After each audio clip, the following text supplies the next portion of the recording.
This Halloween, I was reflecting upon some of the most horrific moments in video games, and even though there were many that I could choose from, one in particular stands out. I will be sharing this with you tonight. Now, just a warning, this may disturb some viewers if you have had childhood trauma or are disturbed by stories involving children in less than desired circumstances. Even though we are talking about a fictional video game, the contents of this video can be traumatizing to certain individuals. The 2011 game Alice Madness Returns is a dark and often disturbing continuation of Alice in Wonderland, the famous children's book written by Lewis Carroll in 1865. In this story, Alice has just been released from an asylum after struggling with the death of her entire family in a fire. Alice is then brought to an orphanage led by Dr. Angus Bumby, a psychiatrist who uses hypnosis in order to make the children forget their bad memories. At the start of the game, the 19-year-old Alice is tasked with running an errand, only to be brought back to Wonderland by a hallucination. Wonderland itself still has a familiar appearance, but parts of it have been twisted and demented by a force called the Ruin, strange dark creatures with white faces that are left behind by an infernal train that, as it travels through Wonderland, not only corrupts the land itself, but the minds of its inhabitants.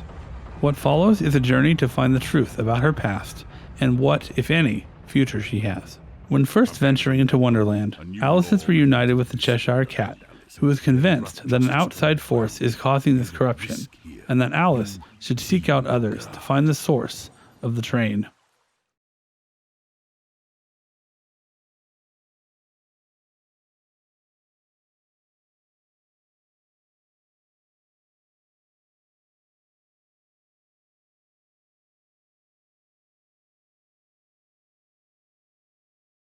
Starting in the Vale of Tears and its forested surroundings, Alice goes to seek the Mad Hatter as her first confidant.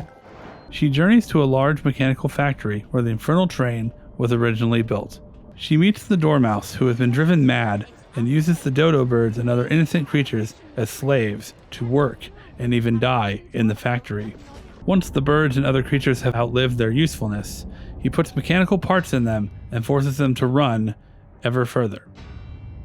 After defeating the Dormouse and freeing the Hatter by reassembling him, Alice now descends into the diluted depths of the sea.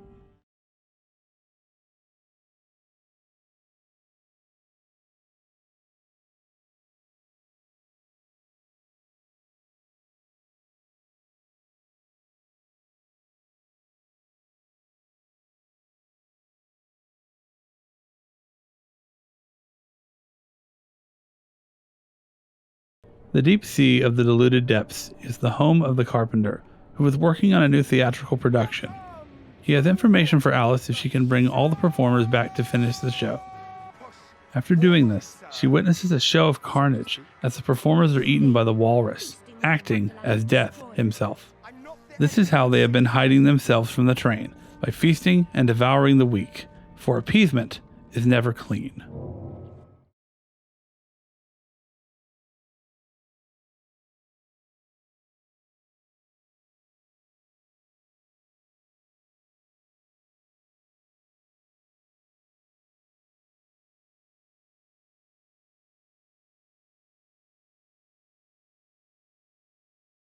Now, Alice seeks the caterpillar in the Oriental Grove, a mountainous island where strange characters seem to float in the sky, and the deadly samurai wasps murder the innocent ants who cry out to the caterpillar to no avail. Alice meets a statue of the caterpillar who urges Alice to seek the queen next. The statue hides his true form.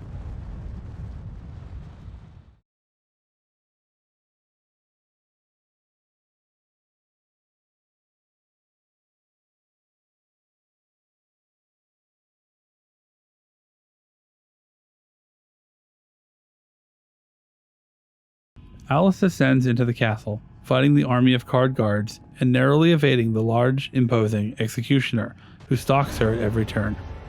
The queen has also taken control of the ruins to fight an unknown assailant. She is at war, but with whom? As Alice reaches the deep recesses of the castle, they become more grotesque, with the oozing and disgusting appendages that leak from the body of the Queen of Hearts.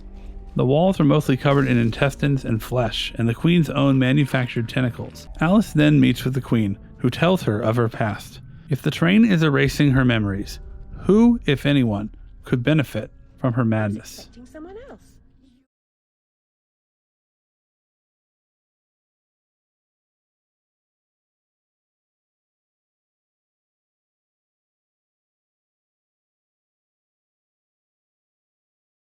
As most of the game so far has been a combination of whimsy and terror, with many different emotions being purveyed, the penultimate main stage is what I consider to be the most horrific parts of any video game. Through her hallucinations, Alice meets a wounded child in Hyde Park. Before she dies, she tells Alice to seek the doll maker in order to save others like her. In order to do this and to realize the truth, Alice must move forward into the dollhouse. Once a colorful utopia made up of life-size dollhouses, it is now a wasteland. The dollhouses now lie in shambles, and these symbols of childhood innocence have been corrupted by ruin. A dark workshop now looms over the horizon, the evil lair of an imposing and monstrous dollmaker. Most of the doll-like children have been turned into monsters at his evil whims, but a few still remain. As Alice defeats a welcoming party of evil dolls, the children who reside in the Fort of Resistance come out to greet her. They are disfigured, bloody, and absolutely insane. They quickly retreat as more of the monstrous dolls approach. The only thing to do is to defeat them and seek out the dollmaker himself. The first part of the stage is a bit disturbing.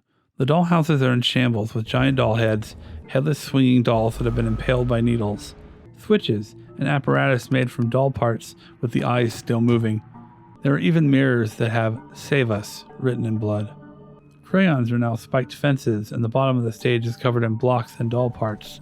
They are symbolic of a loss of innocence and a reminder of the despair that will occur if Alice is unable to remember her past. The themes of shattered innocence are brought into focus by the music, which consists of a simple melody played over and over by a marimba or other melodic percussion. There is a dissonance or offset, making it sound dirty and a bit corrupted itself. The melody is accompanied by a repetitive beep that drones on like a ticking clock, giving a sense of urgency. The rest of the music is simply a scary ambiance to add a touch of creepiness to an uneasy sonic landscape, like a wind of voices.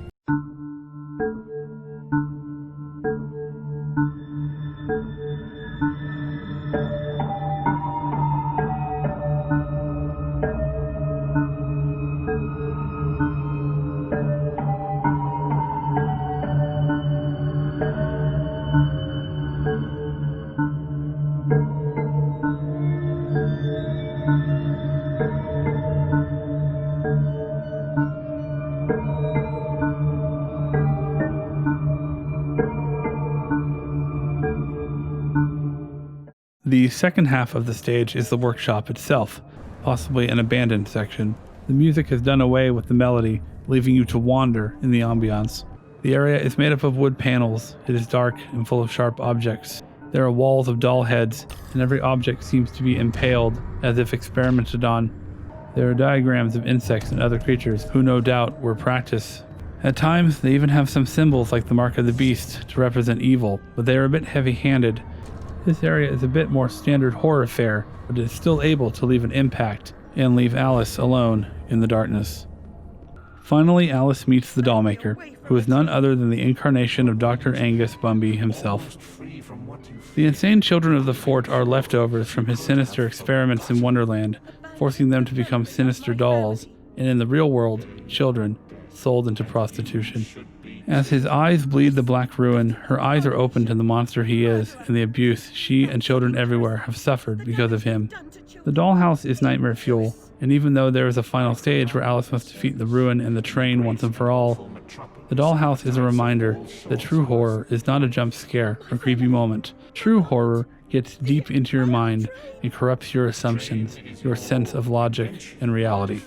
As you wish, it will be. As Alice in Wonderland reworked our reality and made us appreciate nonsense, Alice Madness Returns is a game that takes a story that is childlike and precious and corrupts it, twisting it into a new nightmare, the kind of nightmare that you won't soon forget. Happy Halloween. If you stayed to the end of the video, thank you for your support of this channel. Please subscribe for more video game discussions, reviews, and playthroughs.